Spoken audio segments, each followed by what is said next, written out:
안녕하세요. 전업투자자 복리입니다. 이 영상은 5월 25일 목요일 오전 10시 46분에 영상을 녹화 중입니다. 일단 어제 미국 증시는 마이너스 0.7% 정도 3대 증시가 하락이 나왔습니다. 연준 FOMC 회의록을 공개해 봤더니 금리를 동결하자는 쪽과 추가 금리 인상을 하자는 쪽이 대립 중이라는 게 나와서 일단 시제의 악재로 반영이 됐고요. 부채 한도 협상을 다시 진행을 했는데 그것도 역시 타결이 되지 않았죠. 그래서 저는 부채 한도 협상이 타결이 되더라도 이는 호재로 볼 수 없다는 입장이고요. 만일 이번 주 일요일까지 부채 한도 협상이 타결이 되지 못한다면 6월 1일 디폴트 확률은 여전히 높다고 할 수 있겠습니다. 근데 장이 끝나고 나서 엔비디아가 실적 호조 뉴스가 나와서 시간외에서 25% 상승하면서 기타 반도체주들이 시간외에서 상승이 나왔습니다. 그래서 현재 나스닥 선물이 1.3% 상승 중이나 다우지수 선물과 기타 경제지표, 거시지표는 이와 반대 흐름으로 가고 있거든요. 그래서 오히려 나스닥은 오늘 갭이 되면 밀릴 수 있는 자리로 보고 있고요. 이 엔비디아라는 회사 하나로 이 모든 것을 시장의 큰 흐름을 되돌릴 수는 없다고 보고 있고요. 나스닥은 빅테크 몇 개 기업 위주로 상승이 나오고 있는데요. 이는 선물 시장에서 발생하는 일종의 웹더덕 현상과 비슷하다고 보고 있어요. 뭐냐면 꼬리가 몸통을 흔드는 격이죠. 그래서 저는 여전히 좋지 않게 보고 있고요. 어제 독일 등을 포함해서 유럽 증시가 많이 고점에서 하락이 나왔는데 인플레이션이 여전히 높고 제조업 경기가 바닥. 그런데 지수는 현재 신고가 부근인 게 맞느냐라는 의문이 제기됐다고 보여지고요. 다시 조정 추세를 이어가는지 확인이 필요해 보입니다. 중국 증시는 어제 박스권 하단을 이탈했는데 방금 개장을 했는데 홍콩 항생 증시가 다시 1% 넘게 하락 중입니다. 그래서 부동산 경기가 살아야 하는데 그렇지 못하고 내수 경기도 코로나 재확산으로 부진 우려가 있어서 이쪽도 흐름이 좋지 않다 이렇게 보여지고요. 여전히 중요한 거는 6월 근원 CPI라고 보여집니다. 이는 임대료와 임금인데요. 이게 만일 어떻게 집 근원 CPI가 높게 나오면 시장은 이제 그때부터 부러질 것이고요. 만약 조금 낮아진다면 시장은 다시 어느 정도 보합 내지 상승 흐름이 이어질 걸로 보고 있습니다. 자산 시장이 재상승하면 시장의 유동성이 많기 때문에 물가가 다시 그 서머스 때처럼 재반등이 나올 수 있습니다. 그렇게 되면은 이는 증시 파국으로 갈 수 있겠고요.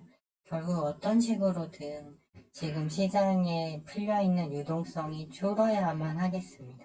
그런데 오히려 최근에 은행권 위기로 연준이 돈을 더 풀었죠. 그래서 이게 해결되지 않는 한은 대세 상승장은 아직 아니지 않나 이렇게 보고 있습니다.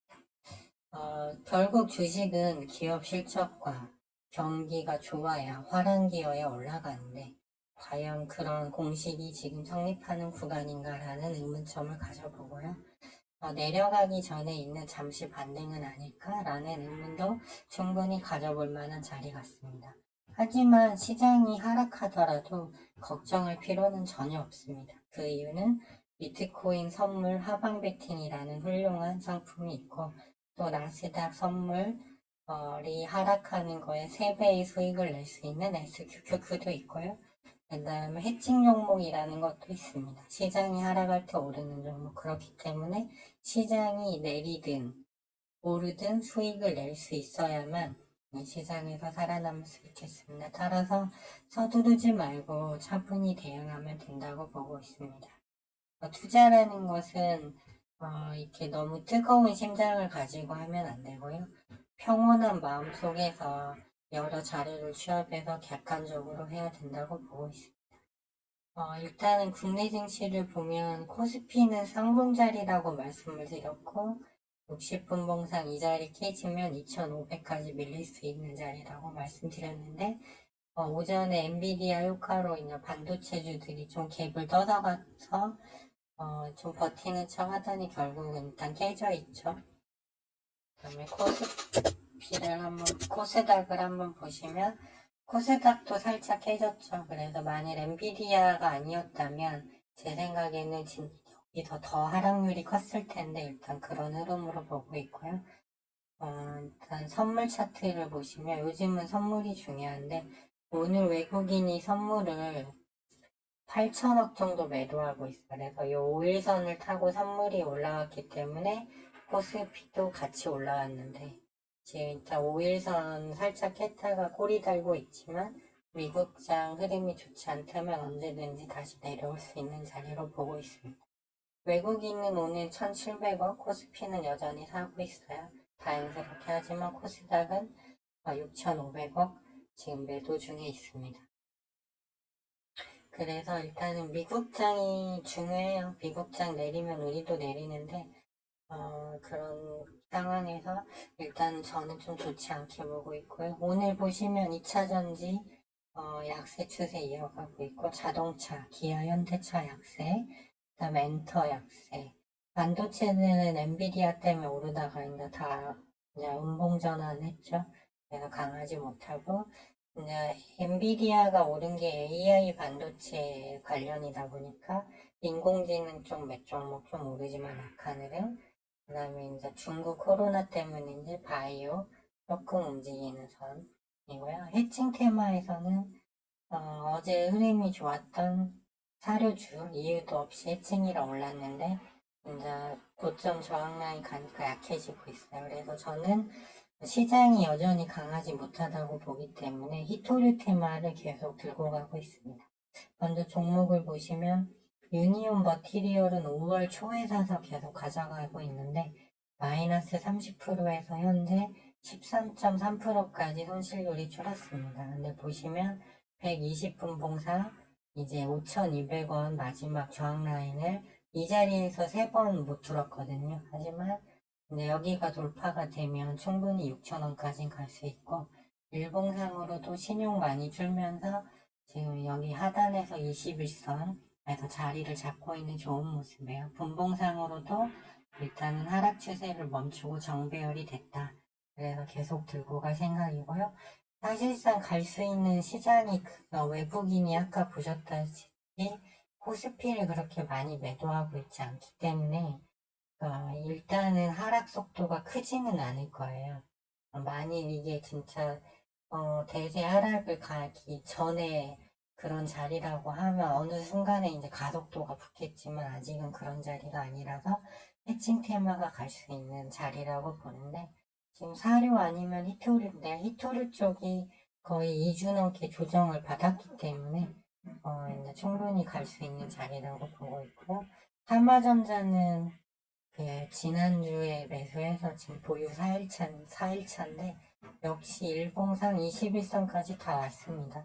만일 21선까지 더 내려오면 추매하고 아니면 가져갈 생각인데 지금 120분 봉상 21선 밑에 있지만 60분 봉 지지 중이고 아직 30분 봉은 역배열이에요. 그래서 이렇게 돌아나가야 하는데 큰 걱정은 하지 않고 있습니다. 계속 가져가면 된다고 보고 있고요. 만일 시장이 진짜로 어느 구간에 부러져 버린다면 그때는 비트코인 선물 하방이라든가 아니면 SQQQ 매수를 고려하고 있습니다. 반대로 시장이 오른다면 그에 맞게 또 매매 전략을 짜야겠죠. 거시지표를 한번 보면 엔비디아가 시간에 올랐지만 미국 금리는 오히려 오르고 있죠. 지금도 그렇죠. 오름 추세죠. 이게 안전자산을 사고 있다는 거고 달러도 이제 104를 돌파하기 직전입니다. 그래서 계속 올라오고 있고 골드는 소폭 하락. 빅스 지수가 그러면 엔비디아 때문에 내려가야 되는데 지금 안 내려가고 일단 비트코인은 심리적인 부분을 말해준다 했는데 지금 현재 마이너스 3.9% 하락해서 여기 지지 라인이 깨졌어요. 그래서 이것은 이제 한번 하방 베팅을 노려볼 만한 자리가 왔다. 비트코인 선물은 이렇게 보고 있고 그다음 유로가 계속 약세. 왜냐면 제조업이 안 좋으니까. 원달러 환율 다시 1323원까지 올라왔고 엔화 계속 올라가고 있고 위안화도 계속 올라가고. 그래서 좋지 않아요. 다우지수는 어제 이 지지 라인을 깨고 이제 내려왔기 때문에 더 내려갈 수 있는 자리가 열린 거고, S&P 500은 아직 이 자리를 깨지 않았기 때문에 아직은 뭐라 말할 수 없는 자리. 코스 나스닥도 마찬가지. 아마 오늘 갭이 뜨겠죠, 엔비디아 때문에. 근데 갭 뜬다고 저는 좋은 건 아닌 것 같고요. 나스닥 선물이 지금 갭을 떠서 음봉 조금 나 있잖아요. 1.3% 상승이지만. 그래서 좀 이거는 별로 좋지 않은 것 같고. 독일 증시가 어제 1.92% 갭으로 떨어졌는데 이제 추가 하락이 이어지는지를 봐야 될 것 같습니다. 이탈리아도 어제 많이 내려왔죠. 그래서 일단은 미국 빅테크 기업이 너무 그 몇 종목만 과열 양상으로 올라가는 흐름이에요. 그래서 제가 보는 시황은 일단은 여러 가지를 종합해 봤을 때 단기적으로는 하락으로 갈 확률이 높고 그게 추세 하락으로 이어질지는 아직 모르겠어요. 그거는 이제 6월 10일경에 나오는 근원 CPI에 달렸다고 보여지고요. 그런 관점에서 해칭 테마, 오늘 상신전자, 유니온 머티리얼은 좀 좋은 흐름으로 가고 있는데 사마그룹은 좀 약하죠. 그래서 해칭 테마 계속 머무를 계획에 있습니다. 그리고 지금 마이크론, 중국이 마이크론을 제재했는데 미 하원에서 이에 대해서 보복 조치를 해야 된다는 얘기가 나오고 있고 어제 사료주를 보셨듯이 이유 없이 갑니다. 해칭이라는 이유로. 근데 시장이 완전 급락한다면 해칭이고 뭐고 없죠. 그때는 이제 인버스로 가야 되는데 아직은 외국인이 계속 사고 있잖아요. 그래서 급락보다는 이제 천천히 떨어지면서 이제 내려오는 흐름이기 때문에 아직은 해칭 테마를 굳이 매도할 필요는 없다고 보고 있습니다. 네, 도움이 되셨으면 좋겠고요. 오늘 이 영상은 이제 오후 4시에 올려드릴 마감 시황을 대체하는 영상이 되겠습니다. 네, 남은 시간, 오늘 또 성공 투자하시고 남은 시간 평온한 하루가 되시길 진심으로 기원 드리겠습니다. 시청해주셔서 감사합니다.